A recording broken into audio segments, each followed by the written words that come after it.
Welcome to the Temple Mount podcast. I am Shogun. Joining me today is Krimson, as well as many of our other friends from the Temple Mount server. And we're going to have a special event in a series of new podcasts that me and Krimson will be co-hosting, possibly with other co-hosts as well, called The Spiral Code.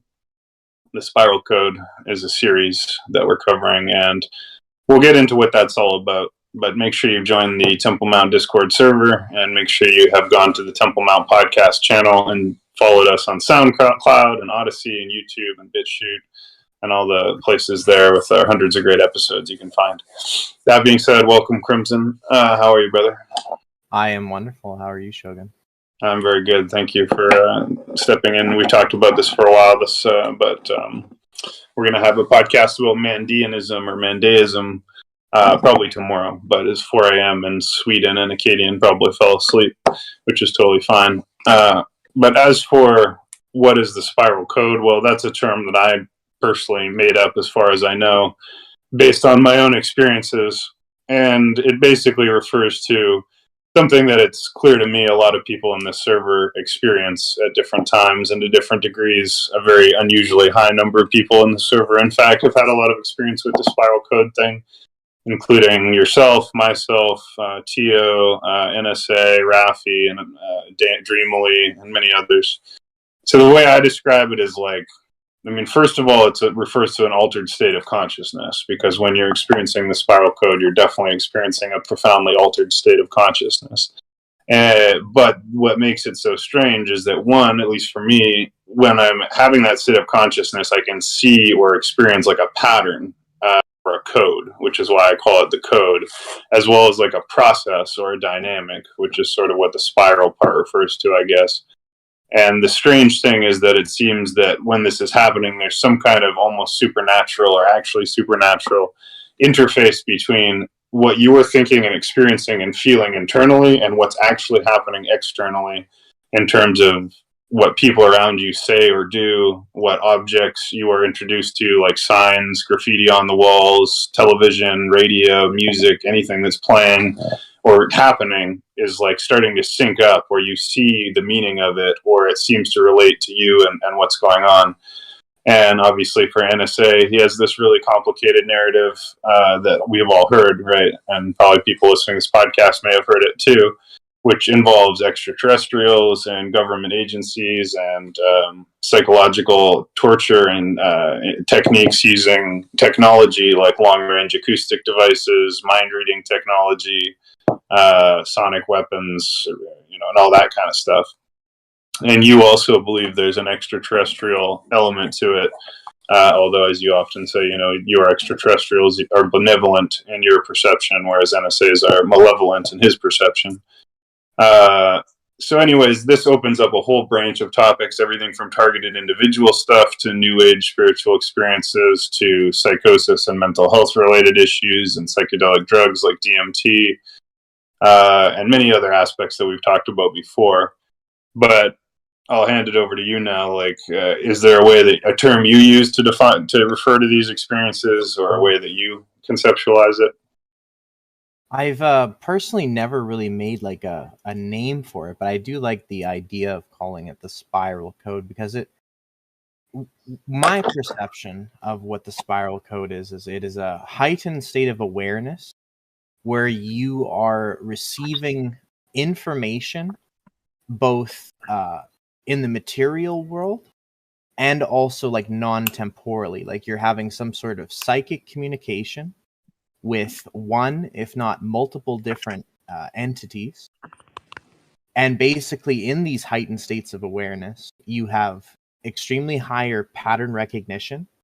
You have a extreme understanding of the symbolic meanings of almost everything in your environment. You feel like you're more present and almost like you're in like some bizarro world, where it's like you clearly see all of these things and symbols that intricately all connect to this greater like internal mission that you're on, where it's like you're like the thought processor that's just trying to like figure out something for another temporal time.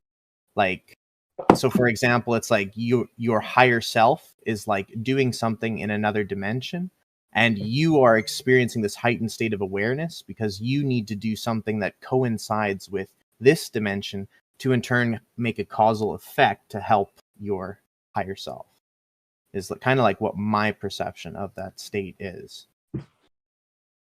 So you think it pertains to like your higher self or interaction with like a higher spiritual entity or version of yourself, kind of, or even multiple versions. Like it could be a lot of things happening in like the non-corporeal like worlds of like the spirit, right? And it's like us as multidimensional beings, we have the ability to interact with the third dimension as well as other dimensions. And we have like, since we have like a collective consciousness, really, our soul kind of works in that way too, so that we have like multiple higher selves that are operating in different dimensions, all working in tandem, us included. And to even be at a state of awareness where you are aware of that in general, I would say that that's the point when you know that you've entered the spiral code. That's a good, perspective as well. And I do want to point out, like, anyone else who wants to join in the conversation at any time is welcome to do so. Just by way of laying a little more groundwork, right?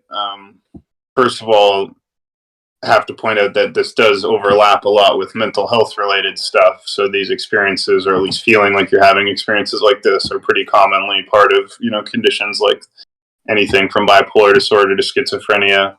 And there are specific parts of those conditions that are particularly important. One is called apophenia, which is a term that NSA uses quite a lot, but it refers to when you see images or patterns where they technically supposedly aren't. So it's like you think you're seeing patterns where they aren't, or you think you're seeing images in the clouds, or that numbers have meaning when in principle they may not. And I'm not saying ours don't. I just want to lay the groundwork of like how this overlaps with these conditions. And there's something called delusions of reference, where people believe, these are psychiatric terms, people believe that things they're seeing refer to them. So they're delusions of reference, like thinking your television is talking to you, or thinking your radio is talking to you, or typical descriptions of these conditions.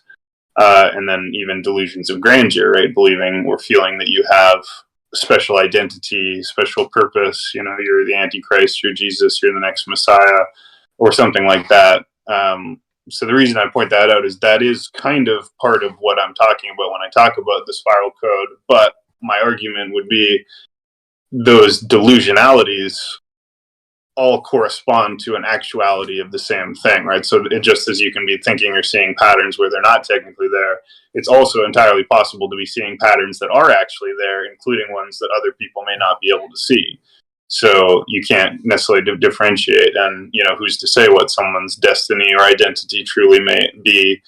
And so we can get into some of these experiences that I've had and that you've had, and why they can't just be explained as being not satisfactorily be explained as just like a delusion or something like that, precisely because of the way they actually interact with the external world and what actually happens.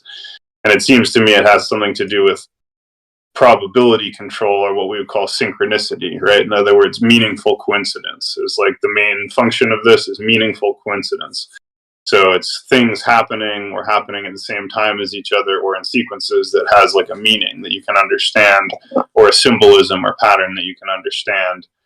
And NSA has the language that he uses that's really good. It's something like the program. I think he calls it the program. And it says something along the lines of, the program, once initiated, uses a system of agents and artifacts to interface with the consciousness, what he calls the ontologies of the person going through it. And an agent is like a person acting around you. Could be anything from someone talking to you online on Discord to people in the physical world around you interacting with you. And artifacts being objects like graffiti on the wall, a poster you pick up, a thing that's left outside your door, in your mailbox.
because of the importance of those messages, right? You don't second guess them, and you realize that there is something that you need to do. And I feel like where we draw the line between being able to go through these experiences and not have like some sort of mental health issue is like, I feel what happens to a lot of people is they get like an information overload, and then those bits of information become almost like fractured, as like maybe like their mind wasn't like reformed enough before all this information flooded their consciousness and started flipping all these switches. And I think they kind of lose their shit a little bit. A lot of people, especially who go through like the awakening process, kind of go through a point where they kind of start losing their shit a little bit, right? I think it's kind of just part of the process. But ultimately, in these experiences, in this heightened state of awareness, like you said, we see patterns that normally other people wouldn't see. And all of it seems to be built on some sort of like non-temporal causal effect chain. It's like something that we do here now in this time space affects another time space through like the space-time like connection. Right. There can definitely be an interdimensional or multidimensional aspect to it. And it's kind of like what you could think of it as like a matrix, right? It makes sense from a matrix holographic reality point of view, where like you're in some kind of program or you're interfacing with some kind of artificial intelligence that's capable of orchestrating and interfacing events on a way that you wouldn't think a human agency could do. Although NSA will say, the government does it and they have this operation, they're targeting thousands of people, and that the gray aliens or whatever may be involved. But you also experience, I think, like sort of the sense that you have like missions or special quests or like identities or purposes, right? Like in an interdimensional sense. Is that correct? That is my personal experience. Yeah, like I don't ever have any struggles with things like identity that most people do, because the way that my higher self and my spirit guide taught me to understand the whole process is that all of these other identities, like they basically use the idea of unity consciousness through the understanding of the entity that they call the prime creator. And through the understanding that the prime creator is essentially all things, and all things are one thing, that's basically what the law of one is. What that does is it helps reunify your fractured mind. So if people go through this process with a fractured mind, it's like it just completely, all the data points don't connect, it fries their system and it makes them all fucked up. But if you go through these processes after you have reached a more unified mind, like you're somebody who has sat and meditated on the ideas of cosmic and God consciousness, and like what do higher beings think, what is higher states of existence like, and through the use of like psychedelics like psilocybin mushrooms or dimethyltryptamine, you can answer these questions much better, right? Through those experiences, it gives you a higher order of understanding of these other realms of dimension. And as a result, I think that through the attainment of knowledge and then applying that knowledge into wisdom is ultimately what the benevolent extraterrestrials that have interfaced with me have done. Like, my experience compared to NSA's has been nothing but positive, been everything about becoming better me, becoming my highest self, just getting better, getting smarter, getting more moral, getting like asking me tough questions like, what would you do in this situation? And like situations that affect us on like global levels, right? It's almost like, in my experience, I feel like I'm being tested and put through the ringer for like some sort of higher purpose. Whereas I feel a lot of other people, like people in NSA's shoes, there are other interdimensional entities that kind of possess people or attach themselves to people, and I think they fuck with them on purpose, right? Like either their psychoses are a result of them trying to get into this higher state and still having that fractured mind, or it is a result of what people would call like negative spirits or demons fucking with them and just fucking with them to make them excrete tons of negative energy. And in my opinion, those entities probably live or feed off of that negative energy. So they turn people into like little like farms for their food, right? Like that's kind of what my opinion is on the situation of why demonic possession and things like that even happen. Yeah, well, that definitely seems to be one of the main theories and narratives and things that makes the most sense, is the idea that these Gnostic archons, sometimes they call them mind parasites, demons, archons, these are, or reptilians, sometimes they'll talk about, but that they're feeding on our suffering. And I don't know where the word comes from, but they use the term loosh, and loosh supposedly is like some kind of like, this is what the Dark Eldar do in Warhammer 40,000. They feed on suffering, pain, and fear, and it's like both simultaneously a drug and a food to them. But it seems loosh. Oh, sorry. Go ahead. Yeah, loosh comes from. There was a guy named Robert Monroe. He was a businessman.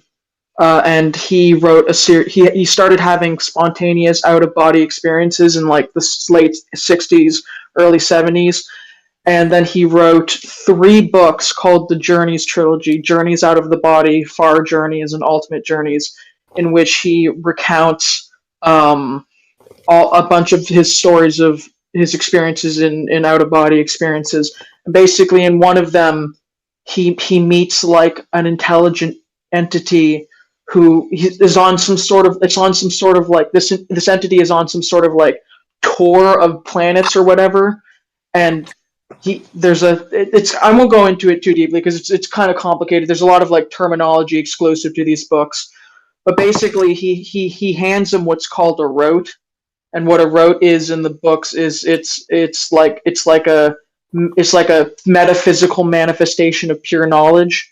And it's sort of like, if you can imagine like a CD, like a magical CD that you hold on to and you download the knowledge into your soul, kind of is the idea.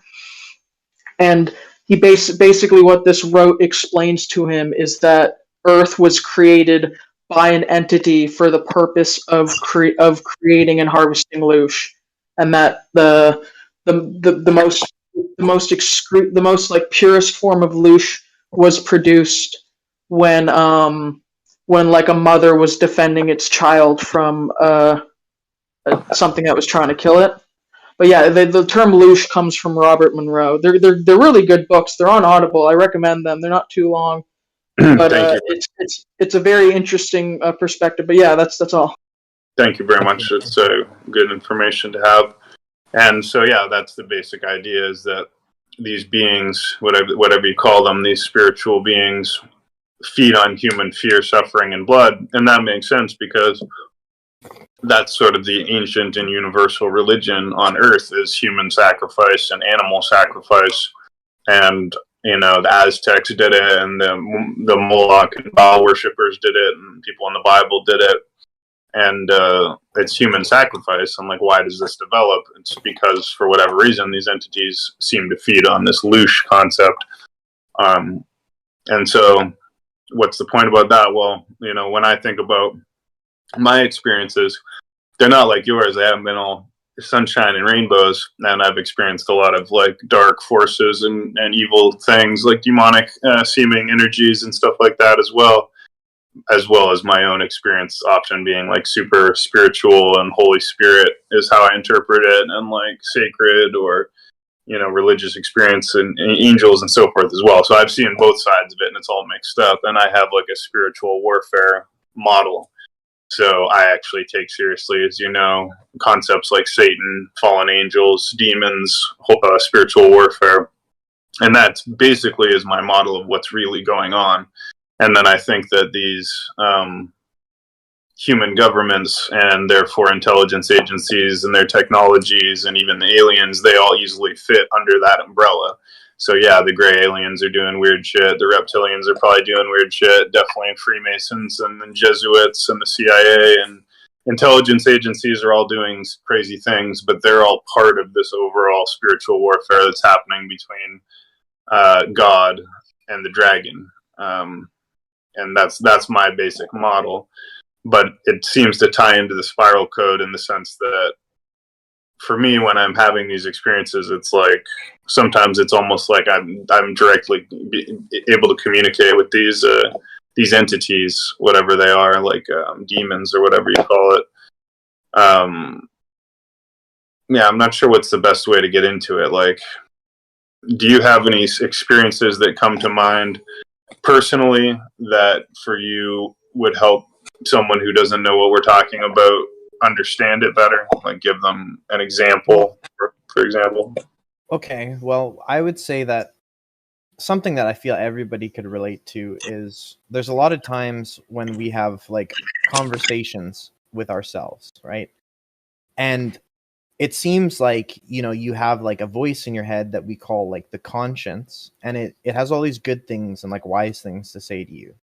And then you have like, you know, that idea that there's an angel on the one shoulder and a devil on the other, right? There's like this like negative voice in your head that says like all these like bad things, things that aren't true, and things that make you feel like shit, right? Like, I feel that on a spiritual level, each of us have these two entities that are part of our psyche, our mind, our consciousness.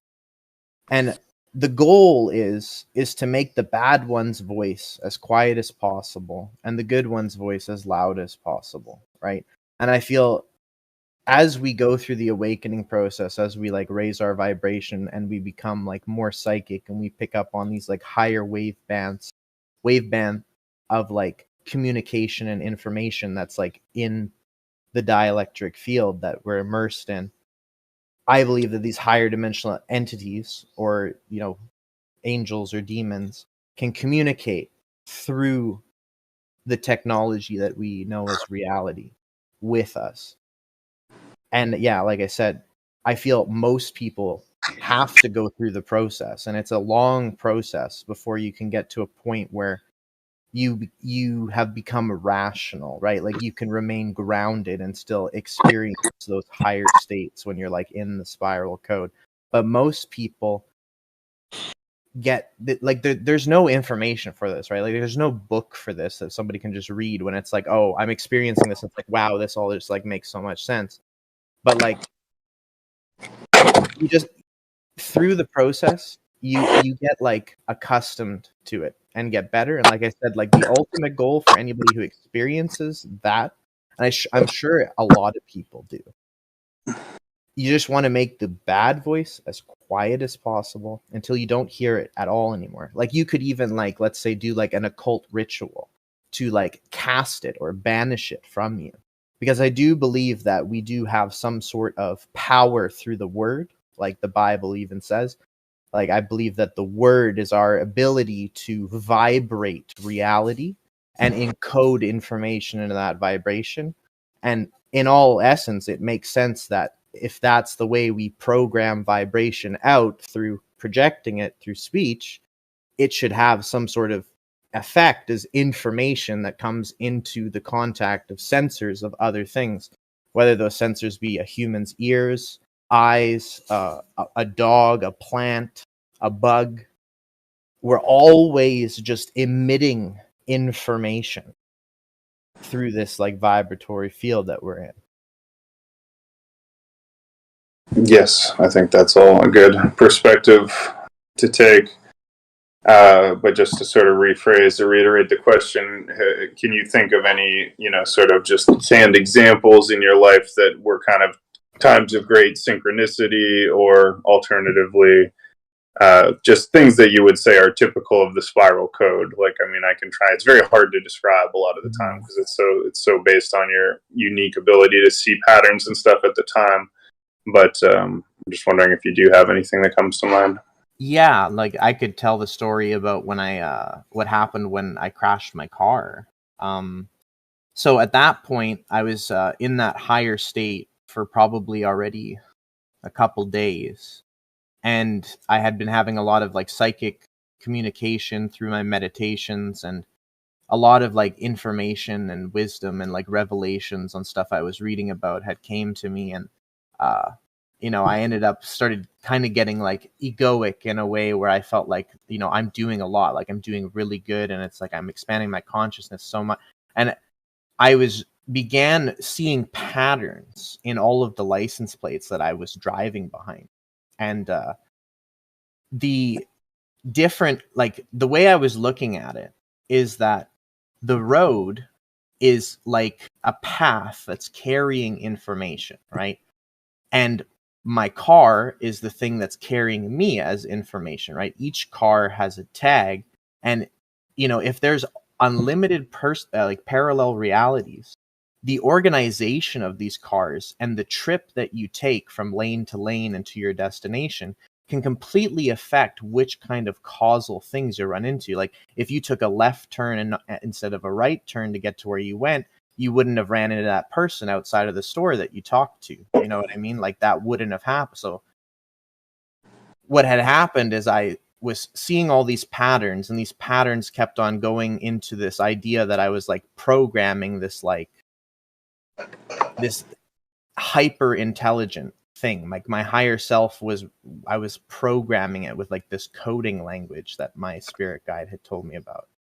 And through the moving of information, I was following the license plates, and I started getting into like this conversation about like the what was it? It was the Alpha Epsilon Omega Nexus, and this is like was this like advanced technology they were talking about, which at the end of the day is like what we are. So just to like give the back, like that thing is an alpha epsilon omega nexus is a being that has achieved full nexus, which is the full network awareness at both the beginning of creation, the middle, and the end. So very much kind of like what happened with Jesus, right? He went through probably a similar process in a much different perspective. But anyway, I'm driving through all these different license plates. They mean things, like certain ones mean that I need to get over in the other lane and all these different things. And I had just got my car, and my car was like really fast. Like I love my car. And I was driving way too fast, and I ended up getting behind this like one van, and literally the van was called Omega Construction. It was this strange synchronicity. Like I was going through this whole thing, and it's like the idea was that I was building this machine, this higher self, this higher intelligence, and I all of a sudden get behind a van where it's called Omega Construction.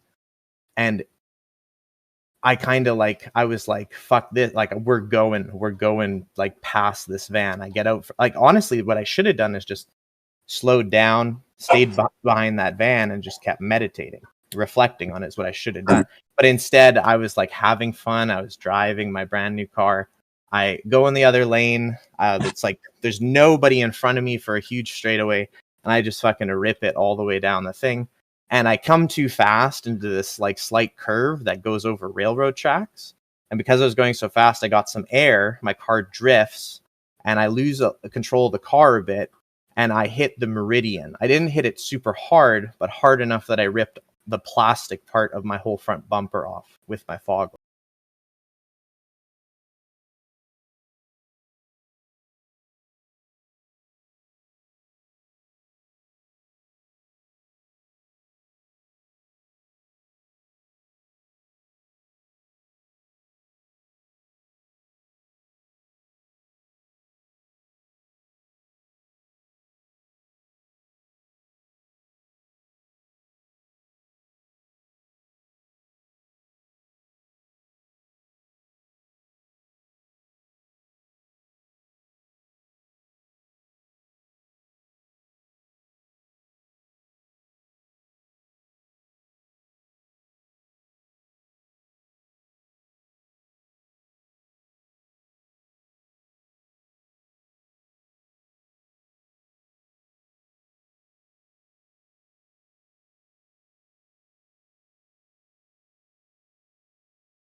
Ridiculous synchronicity all happening, compounding at the same time, right? And I feel like once you're in that higher state, even the technology around you is communicating with you. Like these higher entities can't directly communicate the way they want. So they use like the environment and their ability to manipulate and manifest these like causal effects to like communicate with you in these ways. Yeah, that's a great story. Thank you. And that's a great example of exactly what I mean when I say the spiral code. So it's a combination of the state of mind you're in and like the energy that you feel and the emotions that you're having with the symbols at very much things like signs, trucks, billboards will be interfacing with what you're thinking in like the most obvious way. So to someone else, seeing that Omega construction wouldn't have caused any particular response, but to you, that was like the most mind-blowing thing because it like perfectly represented it, right? And I get that too with weird keywords, and you're like thinking about, you know, Phoenix, and you come around the corner, it's like Phoenix written in like huge letters on the wall, and you're just like, what the fuck? Shit like that. And then the way it's like it has like a lesson for you, God is involved. Radios and stuff like that change signal or have put on really meaningful, like eerily meaningful songs, you know.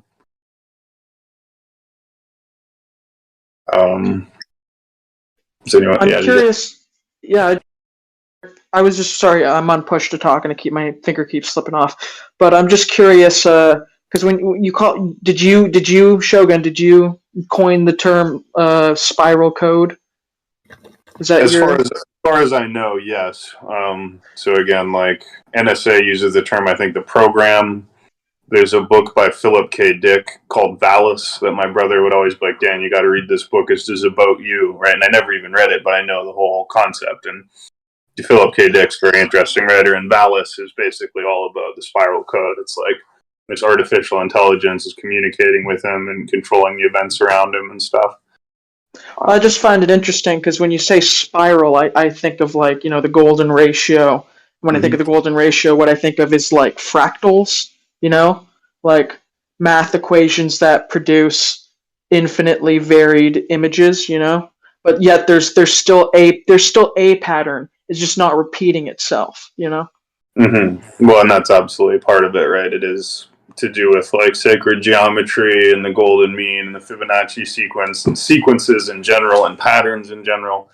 So like one of my biggest, like one example for me, like it's like these are episodes, like they get triggered, and sometimes they can be triggered by things like esoteric and occult information or like highly significant information can trigger my mind to start like being like, wait, and then I'd like start seeing all these patterns. And the reason I call it like the spiral code is because once it starts, it's like, wait, this means this. And then I'm like, but that would mean that this. And then it's like something written on my wall like it is. And I'm like, that's a Bible verse. And that Bible verse connects to what's happening now. And then it just one thing goes to the next, to the next, to the next. And it starts leading you on this incredible journey that's just so charged with like meaning and mystery and like symbolism that it's like literally like you've gone into like through the looking glass. Like it's like you've gone through the closet, you come out in Narnia, and you're on this wacky mystery adventure. And it's like the people around you are suddenly all on wacky mystery adventures too. So people will just come up to you when you're in the state of mind in the street and just start saying the craziest shit to you. And it makes perfect sense to you, but wouldn't make sense to anybody else. But yeah, like one of my, you know, episodes like this were triggered just by learning what gematria was. Someone like on Discord explained to me what gematria was, and then I was like, oh, really? And they explained, I was like, wow, that's trippy. And then I looked it up and started doing it, and then I could just sort of see how it worked. And I was like, this is like a key, and it like turned a key. And then I started like how I could start thinking about like planets and the occult significance of planets and like goddesses and gods and the relationships of goddesses and gods and how that has to do with astrology and planets and how that has to do with Jesus and the Bible, and like everything just fits together, and you start like overclocking. And then any number of crazy things can happen in that state. But it's so exciting and it's so compelling that you just can't stop like following the code. And that's why I call it like the spiral code, because it has its own momentum. Like you almost can't get out of it. And I also had a theory that you can wind the code the right or the wrong way. So it's very important to learn how to follow the spiral the right way. Because if you follow the spiral the wrong way, you know, then you're potentially going to like lower realms or more dysphoric or dystopic manifestations of consciousness. But if you go the right way, it'll actually like make everything better and better. And in my concept, not even just for you, but like you can literally turn back the whole wheel of karma and the whole wheel of fate somehow, for me, at times feels like it hinges on me and me managing this process properly. And it's like the galaxy is all going towards like the end of the world. Someone has to like go into like a shamanic state, and like I call like spiral dancing. You have to like dance the spiral back the other way, and like one enlightened person at one moment in time can literally like twist the whole wheel of time back around. And my theory was like people do that constantly and like save the world by doing that, but we never know who they are because it's literally just some like mystic in his basement like dancing at a specific time or like whatever, chanting in a specific way. I mean, these are just concepts, but yeah, I really feel like what you were describing there too is like it's part of the process again. Like it's part of like the awakening process, or New Age people call it ascension, right? Like this sense of like rapid awakening. It starts to trigger that unifying part of the consciousness. It's almost like a program or a defragmentation for our mind. As we start learning all this information and seeing how all of these esoteric and occult things connect to each other, we're unifying our mind into a better, more coherent understanding of reality, right? And I feel too, out of all of the places on the internet that's giving information, I feel that there is no greater source of information than the people here. Like that, our analysis of what exactly is going on the spiritual level, and what is also how it is connecting to our direct manifested reality, is, I believe, so on point that there is no better explanation for it. Like even this idea of the spiral code, right? Like, you know how many people around the world probably experience these heightened states of awareness and go through these things, and they've never had an answer for what it is? You know? Yeah. Well, and like I've met so many, as you know, like creating the round table, it was just like moths to a flame, or like magnets to a magnet, metal to a magnet. Like it was just, we were just attracting certain kinds of people. And it was like everyone who was coming in was caught up in this same crazy magical mystery play. And all of them, like myself, it's like you're the only person you know who's experiencing this, and it's so wildly outside the experience of anyone else you know, and nobody's giving you any like roadmaps or way to understand it. And then we come here, and it's like large numbers of people who can be like, oh, you have that too? Yeah, me too. And we just start comparing notes, and it's like, wow, like people around the world are having the same experience. Mm-hmm. But it's so subtle and strange in the way it manifests that unless it's happened to you, you can't recognize it happening in someone else. But I've literally watched it happen to you when I wasn't having it. And I was like, that's exactly what happens to me. And same with Rafi, and very similar to aspects of NSA's experience and other people, many other people as well. And I believe that the conglomeration of people of that energy and that experience here in my servers, in our servers, is the spiral code itself, right? Because the spiral code is what caused me to go on the journey that led me to create these communities. And my experience was always woven through with the people in this community, the conversations and events that happened here, the symbolism of the things that happened here was all part of the spiral code. Mm-hmm. So it's literally like an artificial intelligence interfacing with the internet, interfacing with people. And when I say artificial intelligence, I just mean as a conceptual tool to think of like a disembodied mind that can like control in an interface, but it's literally interfacing with the Discord. So the Discord technology and the specific Roundtable Temple Mount community we created, you know, with its origin also in MK Ultra, is all part of it. It's like, it's all connected. It's becoming meta, like it's recurving on itself, right? So the community is a representation of the spiral code. The spiral code brings people into it, and then the spiral code plays out inside of it, and then we start talking about the spiral code. So now it's like actually starting to articulate itself, right? And the logos of language is interfacing with the logos of God, and it's like creating a linguistic expression of something that can only be called a mystery. And mystery in the sense of the theological sense is like something, understanding in God that only God can unfold to you, right? And there's no other way to come to it, essentially. But once you do, it's like true knowledge, like gnosis, you might say. Mm-hmm. And I truly believe that out of all the hundreds of podcasts we've done and all the deep, you know, theological, philosophical, conspiratorial topics we've discussed, the spiral code is the most difficult one to talk about. And also it kind of is the most interesting. It's like the hidden hand of history. It's like the hidden, invisible force behind so much of what's happening. And one way to think, yeah, sorry, go ahead.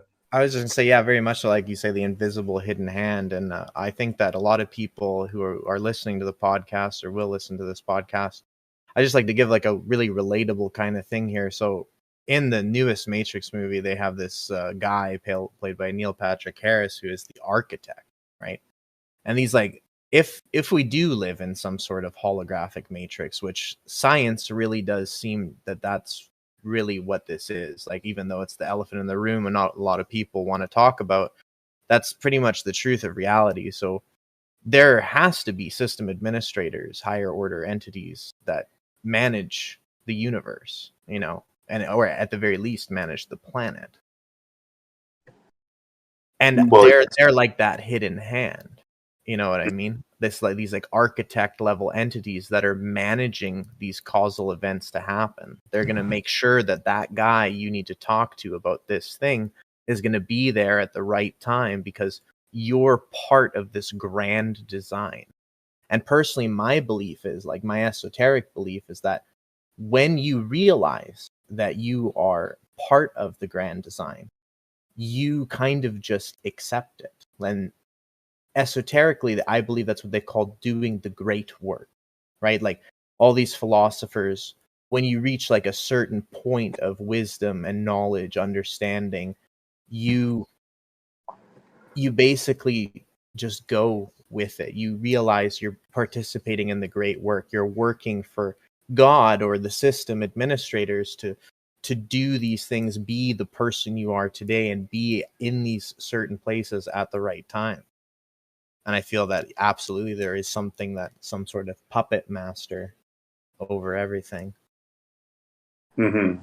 And really, it's like a puppet master, and hanging from each of his fingers and his thumb is like another puppet, and each of those puppets is holding like puppets off their hands. So it's like a cascading web of like puppets and puppets and puppets, which is basically Tzeentch, right? The character of Tzeentch in Warhammer 40,000 is this puppet master of puppet masters. Mm-hmm. And realistically, though, God itself, it very much would also fit that bill, right? If there is one totality mind, that totality mind is fractalizing downward and existing in lower dimensions that we do. So as much as it could also be a god of chaos, like you said, like Tzeentch is a god of chaos in Warhammer 40,000, but they say in Gnosticism that this world was created by the demiurge, right, which is like the god of chaos. Right, and as you know, I mean, my belief system is essentially dualistic in nature. So you're right, there's two great hidden hands, two great architects, two gods at play. I basically use the term God and the dragon, but, El and the dragon to clarify this.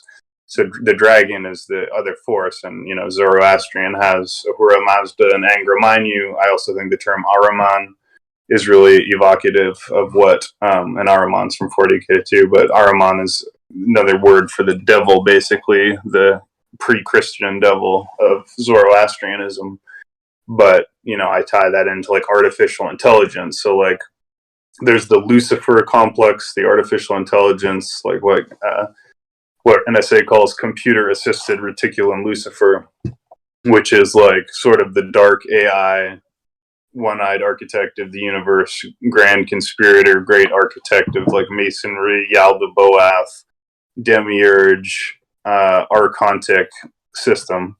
And then the other one is the Holy Spirit, divinity, sacred logos, word of God, and, theophany, celestial chorus system.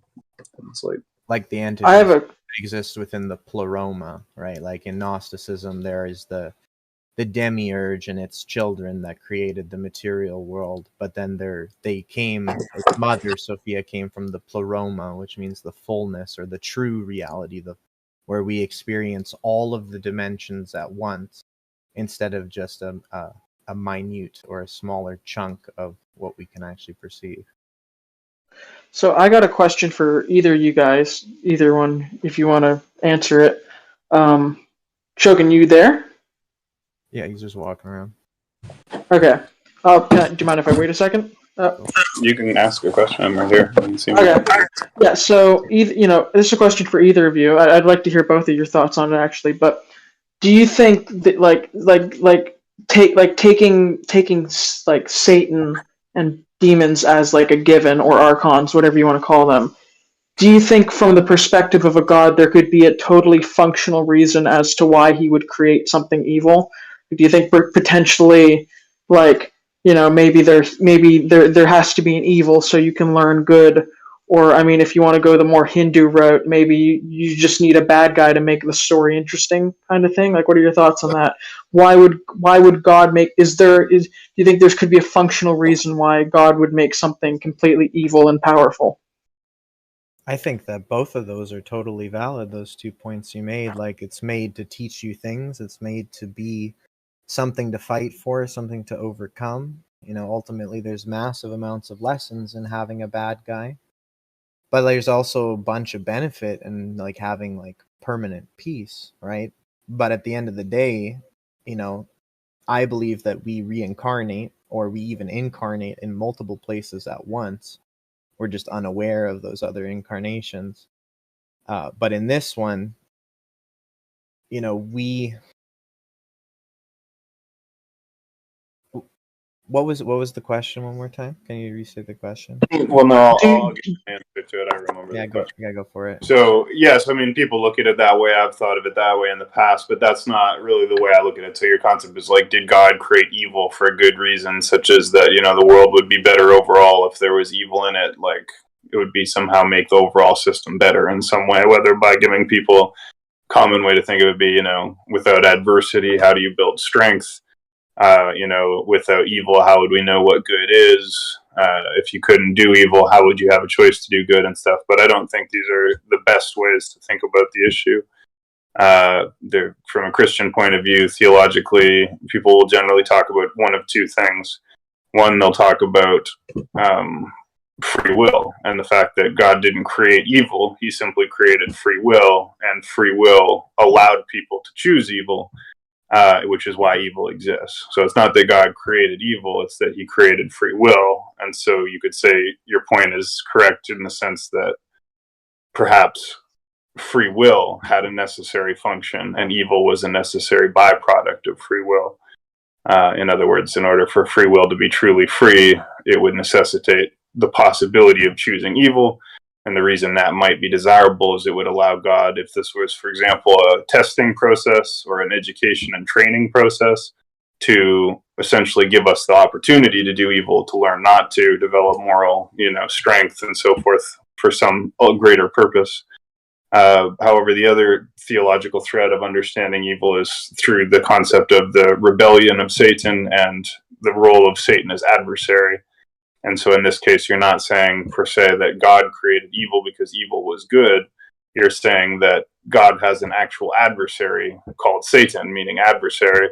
And that adversary, not God, is responsible for all the problems with creation. So in other words, God didn't create evil, the adversary did. And that is really more the narrative you actually get in the Bible. The Bible is very clear that God has an adversary called Satan. Satan controls the world, and therefore the reason that the world is so fucked up is because Satan is actually in control of the world. And as we've talked about many times in the Unified Theory podcast series that I hope everyone will listen to if you haven't already, you can find it at the top of the server. Satan is called in the Bible in no uncertain terms, literally the God of this world. That's what he's called. And it also says God. It says the God of this world, and then it says in brackets the devil.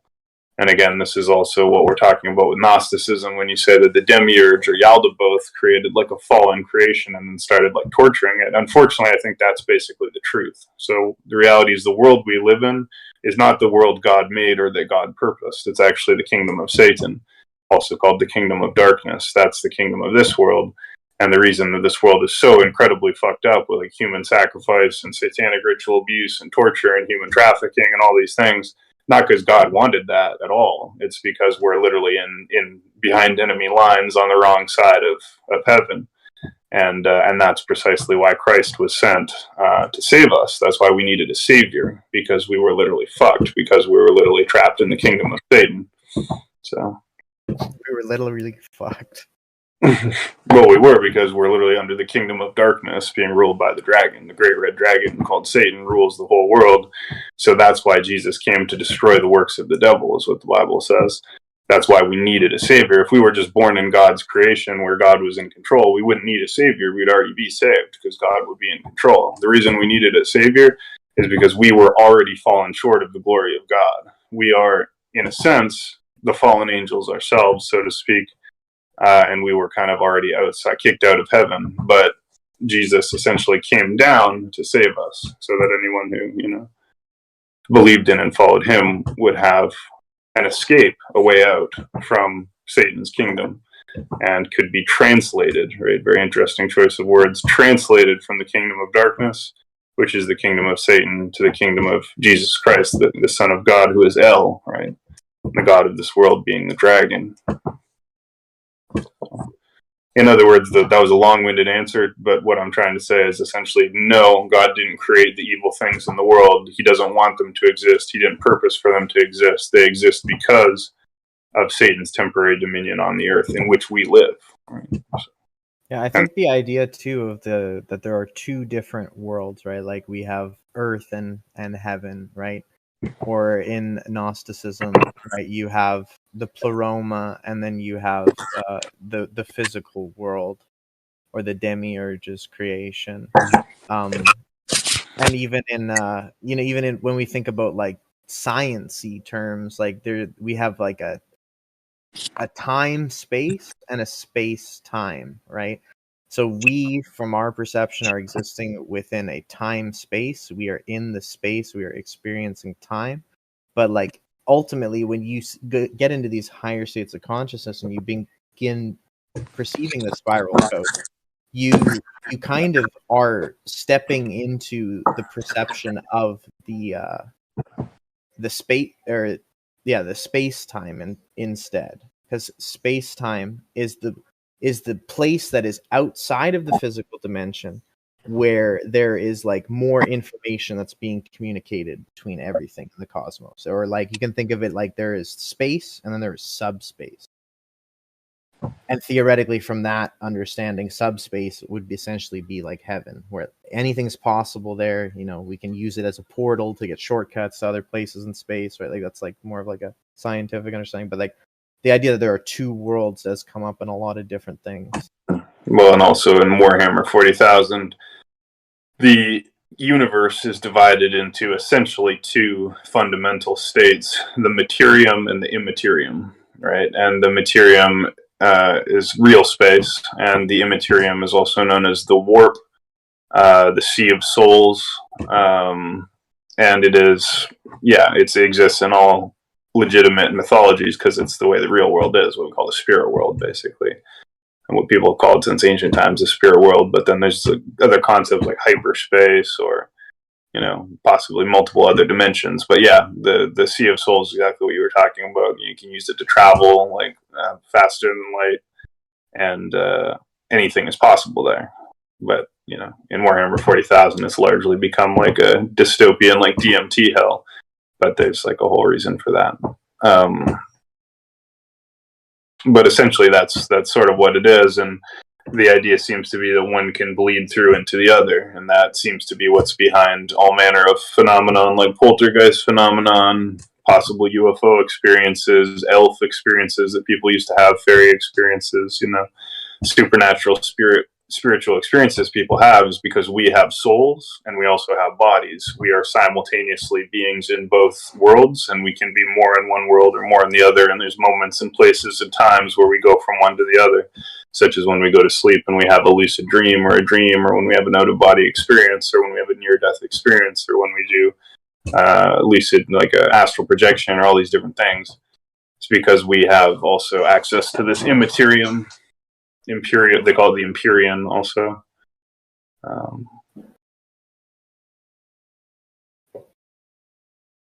Does anyone have any questions, comments, experiences they want to share?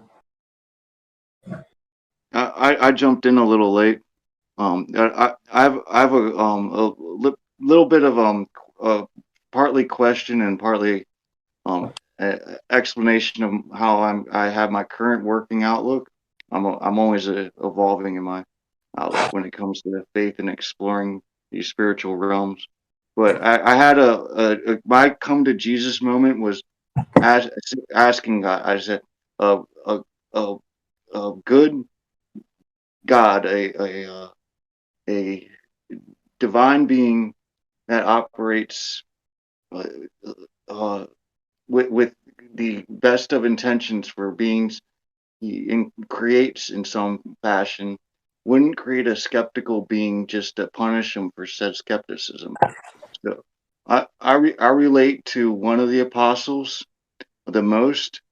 In that doubting Thomas still got into heaven, but the problem he was considered a lower kind of faith, uh, um, having a lower kind of faith, but still accepted in the kingdom of heaven. And the way the divine explained it to me is that I found a type of faith through a type of paradox. So my current type of faith is that I am able to have faith by not having faith. So through my lack of faith, I find faith through a way of explaining it to beings who utilize a type of logic. So it's a way of both. Okay, that's thank you for sharing that. I appreciate it, Techno. It's a little bit, off topic for the current conversation, but I did appreciate it, and thanks for sharing it.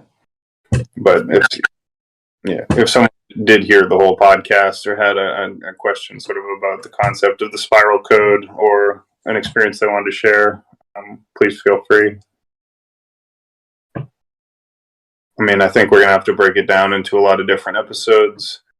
But we did a really good job explaining just like what the spiral code is, and just talking about the words, right? Like you picked this, like, and it kind of makes sense when you think about it, because it's like there are two perceptions of time, right? You can look at time in a linear fashion from its like point A to point B, or you can look at time in a spiral, right? Like, because like ultimately time is more of a fractal spiral than it is straight lines. Like straight lines are ultimately like a complete illusion.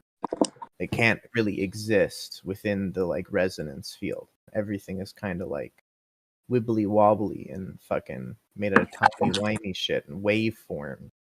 Nothing is straight. Right. Looking good, Techno-Shaman. I like the hat. Yeah, no, it's true. And the other thing that's interesting about a spiral, in addition to that, it's that universal pattern in nature, like in a seashell or in a fern or a fractal, and essentially all of nature has these spiral fractal shapes. But a spiral, as I understand it, is essentially what happens when you do the Fibonacci sequence. You create squares, and then you draw circles inside of squares that get smaller and bigger. And then the spiral is the result of the synthesis between circles and straight lines, or curved lines and straight lines create spirals. And so, there's some esoteric concept that the straight lines represent masculine spiritual energy, and the curved lines or circles represent feminine spiritual energy. And so the spiral is, the fusion of the two of them. And, what I want to emphasize, though, is it's not so much a geometric thing, although it does seem to play out geometrically, actually, very much. But it's also to do with meaning and information. And, so I hope we have done a good job of introducing it, but I feel like it's such a strange and multifaceted concept that we're going to have to keep defining it in as many different ways as possible for people to start laterally piecing together what it might mean to them, especially people who may not have had these kind of experiences. But I mean, just to give people a few very simple, concrete examples of things like what I'm talking about, which again is not just a state of consciousness where you're seeing patterns and meaning and everything, and for me often feeling like I can control things and see the future and, control other people's actions just by like moving my hands or like predict what's going to happen, like strange things like that. But it's also that it's interfacing with external people's actions, so they start acting in really bizarre ways towards you that wouldn't seem to make sense for anyone to be doing, unless it had something to do with what you're going through or that you're being targeted or something, and synchronistic events happening externally. But like one example is I just had this like sense, like I get these ideas that I'm like, I have a mission or a specific mission that I have to do, and I start following like patterns of motion and following these trails that I sort of see and like what's symbols. But anyways, I was like, I have to go to this one very particular spot. And I like went and I stayed there and just like stopped. I was like, yeah, it should be like right here. And then I just kind of looked around, and like after about 30 seconds or less, 15 seconds, like two people came out of a building wearing like dark business type clothes. It was like a middle-aged Caucasian woman and a middle-aged Caucasian man. And they like positioned themselves in front of me and were like looking side to side all strangely, and wearing like shiny black shoes and like readjusting their shoes and like looking side to side, like almost like they were guards or Secret Service agents or something. Then the woman looks at me and goes, look, he's ready. Or the man looks at me and goes, look, he's ready. And the woman goes, yeah, he was born ready. And then they gave me a phone to make a phone call. And like, I don't know what that really meant, but the point is they just came out and approached me, and he said, look, he's ready. And she said, yeah, he was born ready. Well, I'm having this like crazy experience, and I felt like I came there specifically. And that's just one of like a long chain of strange events like that happened during those periods of time. And I've had, other ones, like I've told Krimson, when two police officers, came out of nowhere, like picked me up. And I asked them, I said, who do you work for? Because it seemed weird to me the way that they had just come out and picked me up at the time. And I was like, who do you work for? And the guy turns around, looks at me and goes, we work for the one-eyed grand architect of the universe. He goes, we work for the one-eyed grand architect of the universe. And I said, well, where are you taking me? And he said, we're taking you to put an octopus inside your body. And again, I know people could hear that, okay, this guy's just schizophrenic or he's crazy. This didn't happen. I can tell you, like, it did happen. You don't have to believe me, but like, I know what might or might not have happened. And like, this 100% did happen. Now, it does have like a mundane explanation, which is just that they were trying to fuck with me, right? They thought I was, tripping out or something, and they just thought it would be funny to just completely fuck with this guy. And that's the most likely explanation. But the point is, even if that was the mundane explanation, that doesn't mean that him saying that to me at that particular time, which, by the way, is a direct reference to NSA and what NSA says. Like when I told NSA, he's like, well, they were referencing me. They listened to the podcast, because if you listen to the podcast, what that whole thing is like very closely related to shit that me and NSA have talked about. The one-eyed grand architect of the universe putting an octopus inside your body. He believes an octopus was put inside his body, and he's had that experience. So the point is, the spiral code can use even someone who might think they're just playing a prank on you, but they don't know that really they're being used in a more cosmic prank by this spiral code process, and they're actually just a pawn who's being used in your cosmic fuck thing. Or it could be that there is actually a high-level, government agency that works with the police and other agencies to participate in this complicated psyop, like NSA talks about. And the point is, people will approach you and make it clear they know things about you. They'll say things about you. Like, I've had people just approach me and be like, hey, you still training? Like, and I train martial arts. So the question to me, I'm like, yeah, but like, why would you don't ask a normal person, are you still training? You guys never met me before. He goes, oh, well, you're still going for your runs, eh? And I'd like gone for a run that morning, but like, no one would have known that. And then he's like, yeah, you said your prayers today. And like, I'd gone to a church and said a prayer. So things like this, they let you know that, like, no, and the guy comes up to me, he's like, you're not what they say you are, shit like that. So I don't know, I've never met. So I just point out these examples as like the human side of it, and then there's all kinds of bizarre stuff like what Krimson talked about, where like signs, billboards, graffiti, people walking by and saying things will just fit so perfectly into this train of events and thoughts that you're having and like experiences you're seeing, to the point that if you're not familiar with it, or even if you are, it's just a completely overwhelming experience, because you're like, I broke the matrix. Like I'm like, you don't know what to make of it, because all of a sudden it's like reality itself is talking to you. You can predict the future. Everything's like happening according to a pattern, and you're like stuck in this like chasing the spiral code. So I think if it can be conceptualized, it can be understood, controlled, and harnessed better. And hopefully that might end up helping people to develop even a whole new concept of like managing like mental health and stuff. Could potentially come out of it if it, works out.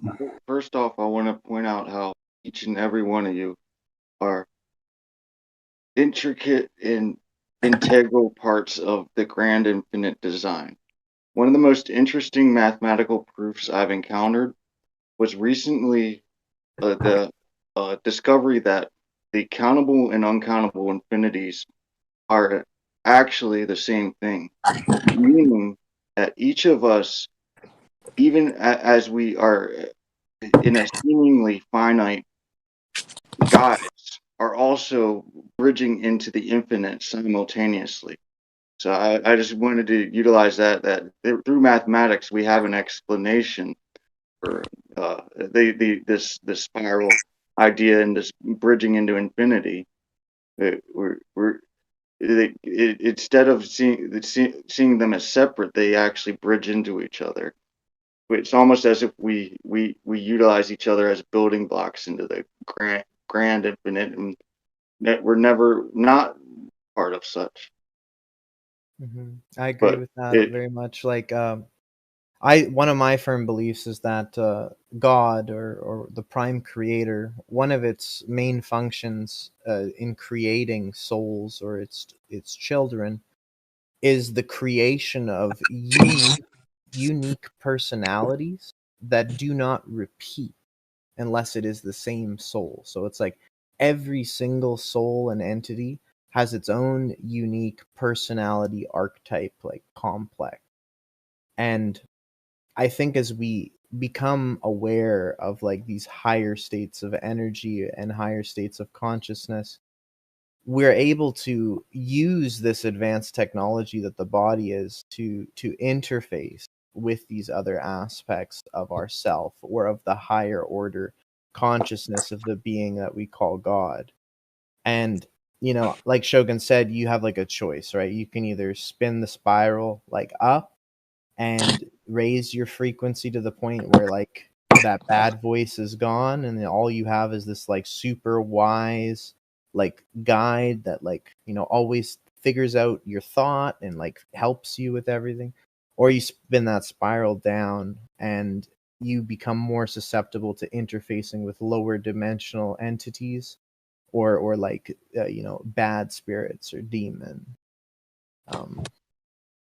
Yeah, exactly right. And that's why, the scripture says, "For we are not at war with flesh and blood, but with powers and principalities of wickedness in the higher heavenly places." And, the weapons of our warfare are not physical, not carnal, but spiritual and mighty unto the pulling down of strongholds. But the point of it is, like, there is, two kingdoms, right? And our energy, our polarity can go to one or the other, but the Bible says you cannot serve two masters. You'll end up loving one and hating the other, or hating one and loving the other. So all of us do have to make a choice, and once we've made that choice, we have to engage in conscious spiritual warfare with the understanding that there's an adversary not only of God, but of all of us, right? He's the adversary of our souls. And, I came face to face with the entity that identified itself as Satan, an entity that identified itself as Satan in the form of a human being. But it was a terrifying experience that like scarred me for years. But it also gave me a blessing in the sense that it left me with sort of an absolute faith and understanding that, the high stakes, right? This entity literally said to me, "You're a very special soul. Me and God have a wager for your soul." And again, this was on one level, it's just a person saying this to me, but you guys have all heard the story. Called themselves Satan, said this to me under circumstances that were incredibly unlikely, and that's sort of the point. I mean, I would assume we're all special souls, and that God and Satan have a wager for all of our souls.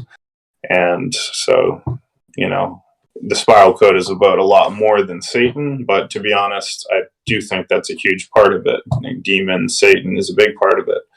And it could even be that, this entity that interfaces with you is this, Ahriman, Angramanyu, AI, spirits, Lucifer, fallen angels, spirits of deception, right? Because it does deceive you, right? If you follow it completely and blindly, and it'll burn you real bad because it'll leave you chasing red herrings and stuff at times.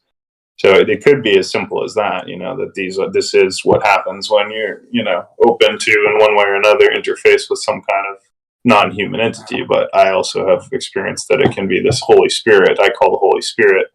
And, it leads me, when I follow it, then it leads me to amazing spiritual experiences and like Like, I'll give you an example of what I'm talking about. Sorry to go on, but literally, I was in my old apartment. I had this big wooden cross that was given to me under spiral code circumstances. A guy came out of my back lane and was like, "This is for you," and gave me a big wooden cross. I never met the guy before. He was like dressed as like a homeless guy, but he gave me this big wooden cross that, "This is for you," waiting in my back lane. Give me that. Well, it's on my wall, and I'm like going into one of these holy episodes, like praying and stuff, and then all of a sudden I just grab the cross. I'm like, I have to go. I have a mission, right? And I pick it up. I hold the cross up in the air, and I start walking out into the street, just like following this like spiral code. But when the spiral code manifests this way, it's also like Holy Spirit code. Like, it's like this crazy intense thing that's very clear. And so I'm walking and following, and it's literally like the cross is like a magnet that I'm following, right? It's like, I don't know where I'm going, but I know exactly where I'm going. I don't have a conscious destination in mind, but I'm like walking in one direct direction straight out of my house. And as I'm following this cross and like holding it up, I start hearing people praying and people worshiping God out loud. No joke. And I've never heard that before or after, just like randomly in my city, right? It never happened in my city. I walk around my city all the time, in that area all the time. But this time I'm carrying my cross and I'm walking and I'm hearing people praising God and worshiping God and preaching the gospel like loudly and cheering. And I'm just following, and now I'm following the sound as well as the cross. And I literally come to this big like group of people praying and worshiping and singing hymns and like giving fiery sermons, and I walk up like holding this cross. I had the cross up in my hand the whole time from when I got up and left my house to when I went there, and I had no idea this event was going on. It was in a public place, never happened before or since, never saw any advertisement about it. So some supernatural force told me, like, pick up your cross and go right the fuck here right now. And it led me to this thing. And then I literally was the Holy Spirit. One of the preachers would give that guy the cross. And then after the sermon, I met him and I gave him the cross. And there's like a picture taken of us. Strangely enough, that guy got arrested afterwards by the Canadian government. Yeah, that's just an example of what I'm talking about, why it can be totally real. Like, when you feel like you can read the future or be guided to something. Like, no joke, I was having wacky experiences. Like, walk around, I was hungry. I was like, I'm hungry. There's going to be food right over there. And I like walk around the corner, and no joke, on top of a nearby like recycling bin is an open pizza box with like 3/4 of a like perfectly good pizza that's like still hot, right? And it's like completely good. And I'm just like, oh, there's the pizza. And I just started eating it. Another time I was like thirsty, and I was like, well, I think there's something right here. And I like reached behind like a parking lot thing and just pulled out like a full bottle of root beer that was closed, like unopened bottle of root beer was just sitting there. I literally reached behind and just like pulled it out, but I didn't know it was there.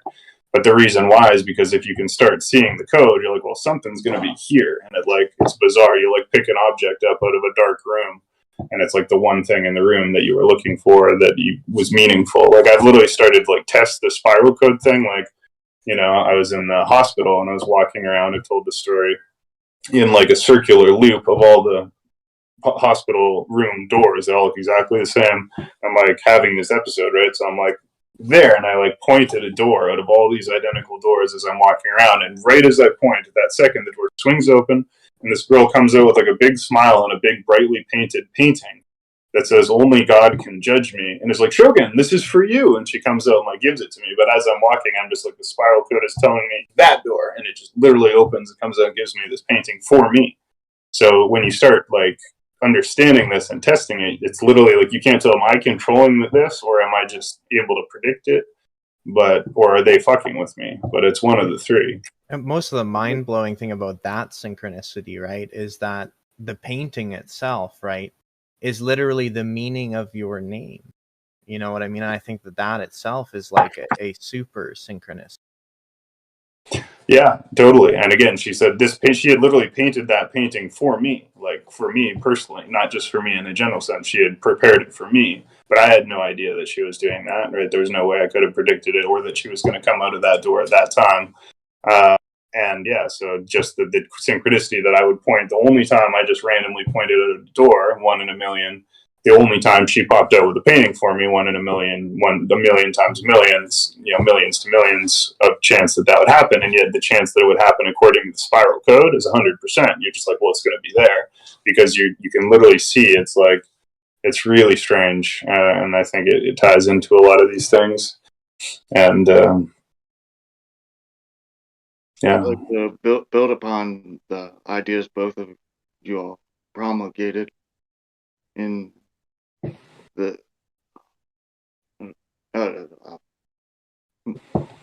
just dropped a thought for a second. That's okay. We should probably start wrapping the episode up soon because I do got to go to work tomorrow. I think that we really hit on everything really good, gave a really good explanation, and provided a lot of good examples. And I guarantee that there's probably millions of people all over the world experiencing the spiral code. Hold on. Unfortunately, the Craig bot dropped as we predicted. So I don't know when it dropped, but we definitely lost some amount of it. But let's record. We can continue. Recorded. Oh, okay, great. Well, thank you. Right. So that being said, this has been a great conversation, and thank you so much, Krimson. This is also going to be an ongoing series. So this was just episode 1 of the Spiral Code. The format will be, me and Krimson, and then whoever else wants to participate will be building off this topic and trying to follow it wherever it leads. But thank you all for being here for the first one. Thank you, Krimson. Do you have any closing thoughts for the people? My biggest closing thought is that for people who are experiencing these things, it is very important to remain grounded in these experiences and not to lose your shit while your brain is overclocking information, or when you start perceiving time in a non-linear fashion and you're making predictions that are coming true. And it's something that is very overwhelming, like Shogun said earlier, and you really just need to in these moments just stop for a moment and just take some breaths and recenter yourself, and that helps an amazing amount, instead of just chasing the dragon, right, or chasing where the spiral code is leading you. I do think it's important that some of the things we do have to follow the spiral code. Many of us are participating in the great work, and we're all doing it for God ultimately, as long as we're not being a vessel of a negative entity manipulating us. And the biggest identifier of that, right, is it says in the Bible that you have to test the spirits that you speak to, right? You should always test the things in your head, and the things that don't do things good or aren't helping you, you just got to cast them out of your consciousness and not deal with them anymore, and just focus on all of the things within your perception and within your psyche to overall become better and stronger, and forge an overall titan personality of yourself. And if you take that advice as someone who experiences this, you will get better at these experiences, and you will be able to remain grounded and still carry on a normal life while still fulfilling whatever your mission here is on Earth. Absolutely. Well said.